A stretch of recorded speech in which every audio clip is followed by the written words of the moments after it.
स्वागत है आपका मॉडर्न एक्सप्रेस में। मैं मुजीबुर रहमान अफजलपुर। बीजापुर में बीजेपी का किसान एहतजाज 100 ट्रैक्टरों के साथ निकाली गई रैली।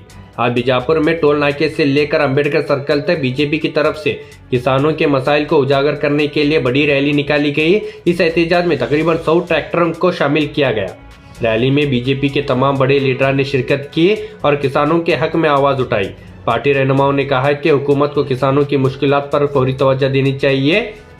अगर तवज्जो नहीं दी गई तो आने वाले वक्त में इससे बड़ी रैली निकाली जाएगी, कहा। कांग्रेस सरकार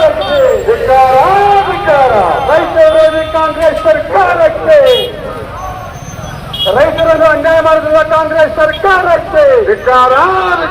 ರೈತರನ್ನು ಅನ್ಯಾಯ ಮಾಡುತ್ತಿರುವ ಕಾಂಗ್ರೆಸ್ ಸರ್ಕಾರಕ್ಕೆ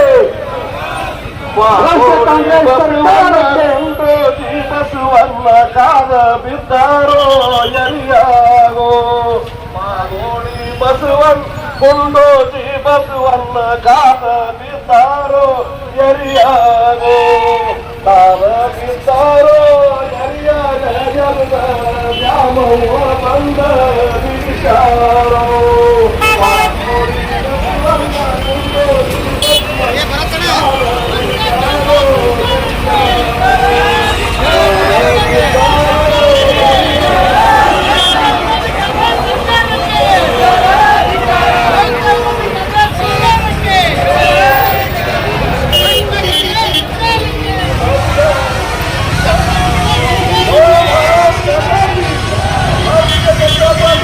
ಹೋರಾಟಕ್ಕೆ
ಸರ್ಕಾರಕ್ಕೆ, ರೈತ ಕಾಂಗ್ರೆಸ್ ಸರ್ಕಾರಕ್ಕೆ, ರೈತ ಕಾಂಗ್ರೆಸ್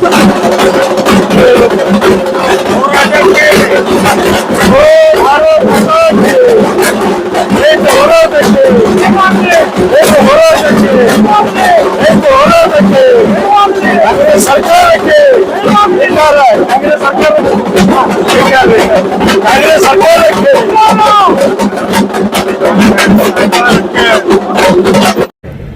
ಸೀಮಿತಗೊಳಿಸಿದೀವಿ. ಕಾನೂನು ಪ್ರಕಾರ ಪೊಲೀಸ್ ಇಲಾಖೆ ಜೊತೆ ನಾವು ಸಹಕಾರ ಮಾಡಬೇಕು. ನಗರದಲ್ಲಿ 5,000 ಟ್ರ್ಯಾಕ್ಟರ್ಗಳನ್ನ ನಾವೇನಾದ್ರೂ ಎಂಟ್ರಿ ಮಾಡಿದ್ರೆ ಜನರಿಗೆ ತೊಂದರೆ ಆಗ್ತದೆ ಅಂತ ಹೇಳಿ ಪೊಲೀಸ್ ವರಿಷ್ಠಾಧಿಕಾರಿಗಳ ಜೊತೆ ಚರ್ಚೆ ಮಾಡಿದಾಗ, ವಿಶೇಷವಾಗಿ ಈ ನಗರದ DSP ಅವರು ಗಾಂಧಿ ಚೌಕ್ CP ಅವ್ರ ಜೊತೆ ಮಾತನಾಡಿದಾಗ, ಇಲ್ಲ ಅಷ್ಟು ಟ್ರ್ಯಾಕ್ಟರ್ಗಳನ್ನು ಕೊಡಕ್ ಆಗೋದಿಲ್ಲ, ದಯಮಾಡಿ ಸಹಕಾರ ಮಾಡಿ ಎಂದಾಗ ನಾವು ಕೊನೆಗೆ 40 ಟ್ರ್ಯಾಕ್ಟರ್ಗಳಲ್ಲಿ ಇವತ್ತು ಮೆರವಣಿಗೆ ಮಾಡಿದ್ದೇವೆ. ಅಂತಿಮವಾಗಿ ಇಷ್ಟೆಲ್ಲಾ ರೈತರು ತಾವೆಲ್ಲರೂ ಕೂಡ ಹೆಚ್ಚಿನ ಸಂಖ್ಯೆಯಲ್ಲಿ ಭಾಗವಹಿಸಿದರೆ ಅತ್ಯಂತ ಶಾಂತ ರೀತಿಯಿಂದ ಹೋರಾಟ ಆಗಿರ್ತಕ್ಕಂಥದ್ದು. ನಾನು ಒಂದೇ ಮಾತನ್ನ ಹೇಳಲಿಕ್ಕೆ ಬಯಸ್ತೇನೆ, ಸನ್ಮಾನ್ಯ ಜಿಲ್ಲಾಧಿಕಾರಿಗಳಿಗೆ ನಾ ಗೌರವಿತವಾಗಿ ಕೇಳಲಿಕ್ಕೆ ಬಯಸ್ತೇವೆ. 3 ತಿಂಗಳಿಂದ ನಾವು ಹೋರಾಟ ಮಾಡಿದ್ದೇವೆ ಇಲ್ವಾ? 3 ತಿಂಗಳಿಂದ ಹೋರಾಟ ಮಾಡ್ತಾ ಇದ್ದೇವೆ. ತೊಗರಿ ಎತ್ತಿಗೆ ಮಠ ಬಡದೈತಿ, ಅದು ಕೋಟೆ ಮ್ಯಾಗೈತಿ, ಹೌದಲ್ಲ?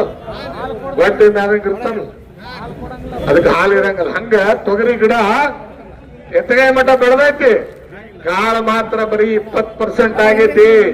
ಕಾಳು ತೆಗೆದು ನೋಡಿದ್ರೆ ಎಲ್ಲಾ ಕರಿ ಕಾಳು ಅದಾವು.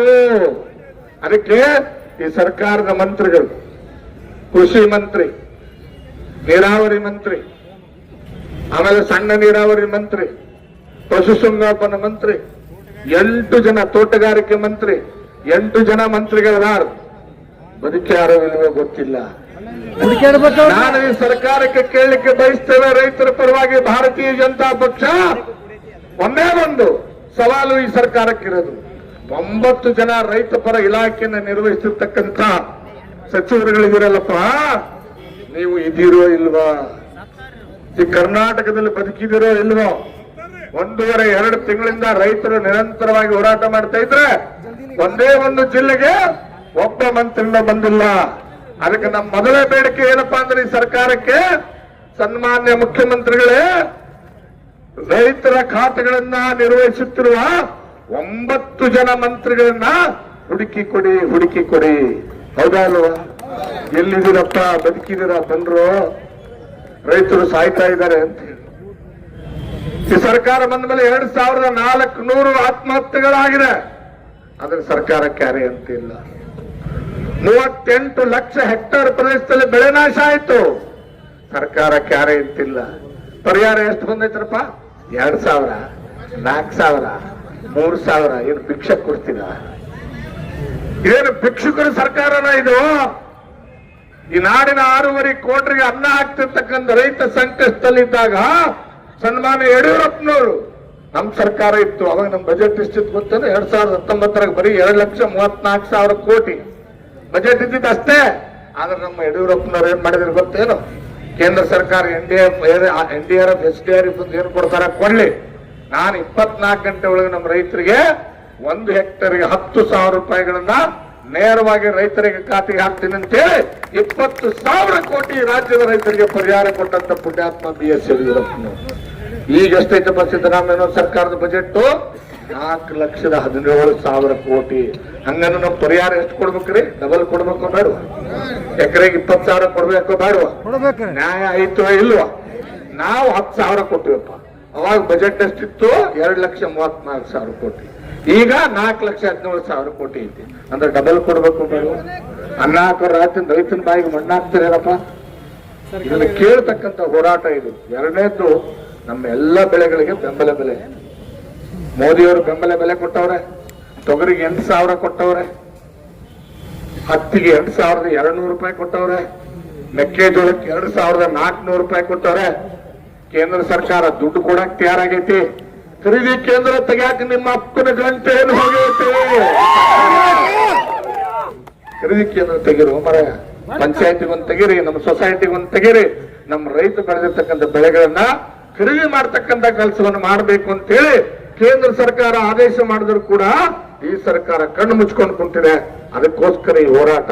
ಜೊತೆಗೆ ಈ ರಾಜ್ಯದ ಎಲ್ಲ ನೀರಾವರಿ ಯೋಜನೆಗಳು ಸ್ಥಗಿತ ಆಗಿಬಿಟ್ಟಾವು. ಒಂದೇ ಒಂದು ಕೆರೆ ತುಂಬ್ತಾ ಇಲ್ಲ, ಒಂದು ಎಕರೆ ಭೂಮಿಗೆ ಪರಿಹಾರ ಕೊಡ್ತಾ ಇಲ್ಲ, ರೈತರ ಕಷ್ಟಕ್ಕೆ ಆಗ್ತಾ ಇಲ್ಲ.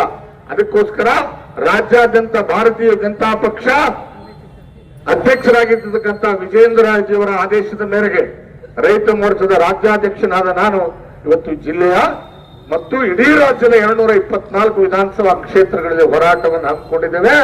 ಈ ಹೋರಾಟ ಇನ್ನು ಮುಂದೆ ಸಾಂಕೇತಿಕವಾಗಿರಲ್ಲ, ಏನಿರುತ್ತೆ ಸಂಘರ್ಷದ ಹೋರಾಟ. ಎಲ್ಲಿವರೆಗೆ ಕಾಂಗ್ರೆಸ್ ಪಕ್ಷವನ್ನ ಕಿತ್ತೊಯ್ಯೋದಿಲ್ಲ ಅಲ್ಲಿವರೆಗೆ ಸಂಘರ್ಷದ ಹೋರಾಟವನ್ನ ಈ ರಾಜ್ಯದಲ್ಲಿ ನಾವೆಲ್ಲರೂ ಕೂಡ ಮಾಡಬೇಕಾಗಿದೆ ಅಂತಕ್ಕಂಥ ಮಾತನ್ನು ಈ ಸಂದರ್ಭದಲ್ಲಿ ಹೇಳಿ ನಾನು ಹೆಚ್ಚಿಗೆ ಮಾತಾಡದೇನೆ. ಇವತ್ತೇನು ನಮ್ಮ ನಾಯಕರಾಗಿ ಬಂದಿರತಕ್ಕಂಥ ಜನಾರ್ದನ್ ರೆಡ್ಡಿ ಅವರು ನಮ್ಮ ಪಕ್ಷದ ನಾಯಕರುಗಳು ಎರಡೆರಡು ಮಾತುಗಳನ್ನ ಮಾತನಾಡ್ತಾರೆ. ಸಮಯ ಬಹಳ ಆಗಿದೆ, ನನಗೆ ಗೊತ್ತು. ನಿಜವಾಗ್ಲೂ ಹೇಳ್ತೇನೆ, ಇವತ್ತು ನಿಮ್ಗೆಲ್ಲರೂ ಕೂಡ ನಾನು ಪಾದ ಮುಟ್ಟಿ ನಮಸ್ಕಾರ ಮಾಡಿದ್ರು ಕೂಡ ನಿಮ್ಮ ಈ ಒಂದು ಹೋರಾಟಕ್ಕೆ ಬೆಲೆ ಕೊಟ್ಟಂತ ಆಗ್ತದೆ. ಅಷ್ಟು ದೊಡ್ಡ ಮಟ್ಟದ ಹೋರಾಟ.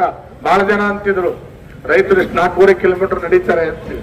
ನಾನು ಒಂದ್ ಮಾತು ಹೇಳ್ತೇನೆ ಜಿಲ್ಲಾಧಿಕಾರಿಗಳಿಗೆ, ಕೂಡ್ಲೆ ನೀವೇನು ತೊಗರಿ ಬೆಳೆ ಬಂದೈತೆ ಅಲ್ಲಿ ನೋಡ್ರಿ, ತೊಗರಿ ಅದರೊಳಗೆ 10% ಕಾಯಾಗೈತಿ.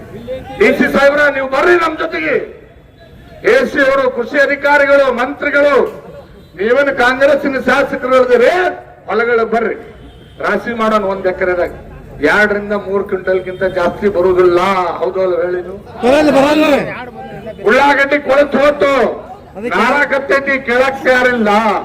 ಮೆಕ್ಕೆಜೋಳ ಇವತ್ತು ಬರೀ 1600 ರೂಪಾಯಿ ಇದೆ. ಅದಕ್ಕೆ ದಯಮಾಡಿ ನೀವೆಲ್ಲರೂ ಕೂಡ ಎಚ್ಚೆತ್ಕೊಂಡು ಬನ್ನಿ ಅಂತಕ್ಕಂಥ ಮಾತನ್ನು ಹೇಳ್ತಾ, ಇವತ್ತು ಈ ಹೋರಾಟದ ನೇತೃತ್ವ ವಹಿಸತಕ್ಕಂಥ ಜನಾರ್ದನ್ ರೆಡ್ಡಿ ಅಣ್ಣವರು ಈ ಸಭೆಯನ್ನು ಉದ್ದೇಶಿಸಿ ಮಾತನಾಡಕ್ಕಿಂತ ಮುಂಚಿತವಾಗಿ ನಮ್ಮ ನಾಯಕರು ಎರಡೆರಡು ಮಾತು ಮಾತಾಡ್ತಾರೆ. ಮೊದಲನೇದಾಗಿ ಬೆಳ್ಳಿ ಬಣ್ಣವ್ರು ಮಾತಾಡಬೇಕು ಅಂತ ಹೇಳಿ ನಾನು ಕೇಳ್ಕೊಂತೀನಿ.